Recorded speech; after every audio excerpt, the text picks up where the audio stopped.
Welcome back to my channel. So tonight I want to discuss that I watched Nick Fuentes and Dave Smith do an interview yesterday. And one thing that really caught my eye was the fact that they said that they were not super impressed. Nick Fuentes said he was not super impressed by the fact that Myron Gaines and on Fresh and Fit were having people coming out and openly saying that they liked the guy that rhymes with Bitler in World War II, that people were coming onto the podcast saying that they openly liked him.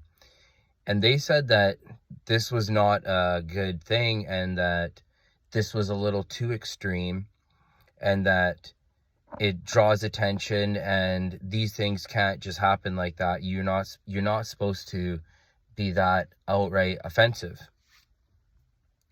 And they're right to a degree, because just saying that openly, according to them, would make more censorship and a secondary clampdown of accounts and demonetization of people who openly air these type of opinions that people find offensive, or they could say they're conspiratorial, or what have you.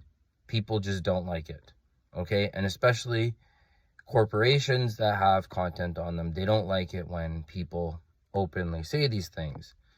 Now, let's talk a little bit more about Myron. Myron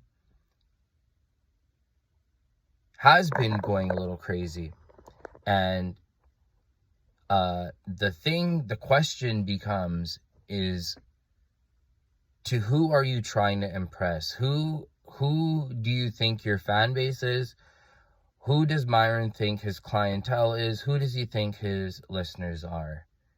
And when you look at some of the angles Myron has taken, they do seem a little weird.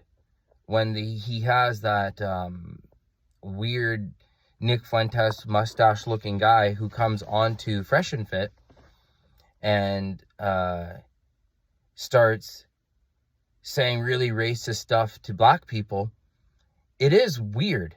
It's weird. It's a very weird thing to have happen when there's so much hostility and so much tension these days. It's a very weird type of thing. So I found it kind of weird, and I still kept listening, whatever. But that's why I started listening more to Marquette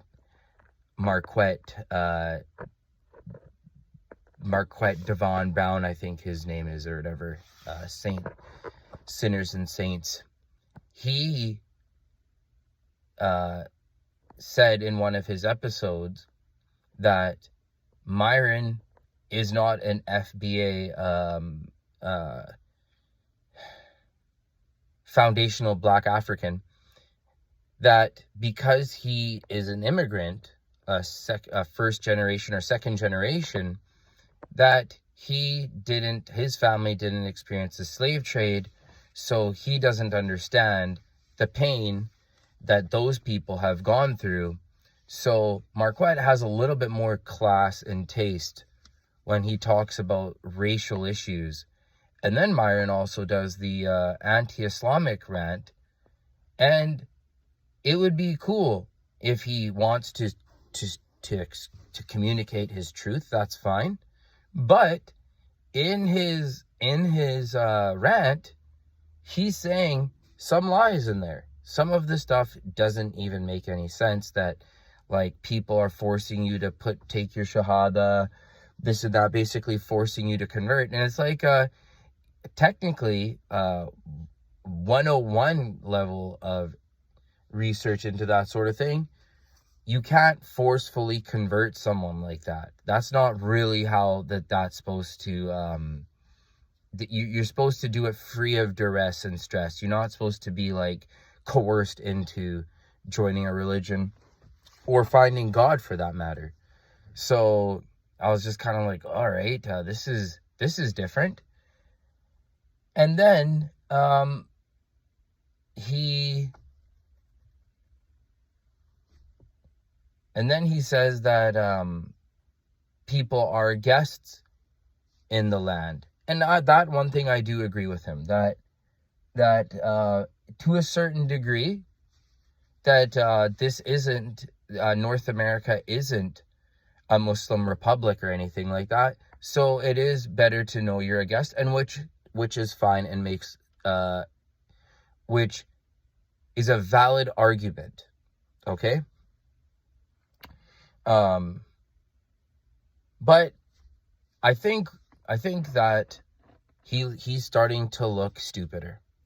By the day, the more time he's in front of the camera, his stock is dropping to a degree. And the reason why is because this streaming sort of thing, this maximum delivery of content, of hours of content a day, like Hassan Piker, you will look stupid. It's just a fact. You will look stupid on air. Anyone that's talking that much will end up looking stupid. I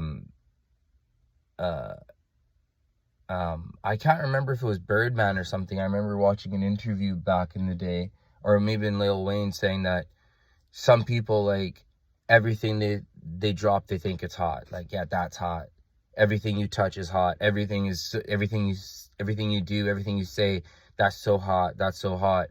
And I feel like some of these hot takes by Myron are screwing up the brand. And I feel like there's more he has to offer in terms of positivity, but some of the stuff he's just saying is feels like, in a way, in order to not get in trouble for the other stuff he says, it's seeming like he has to diversify his hate on a lot of different fronts, whether it be religion, whether it be race, whether it be Middle Easterners, whether it be certain religions or whatever. He feel like he has to evenly distribute. But I think that talking too much online definitely is a risk, and it's a great way to screw up your brand. So if you notice this and you are into the great noticing, please leave a like and subscribe. Thanks for watching.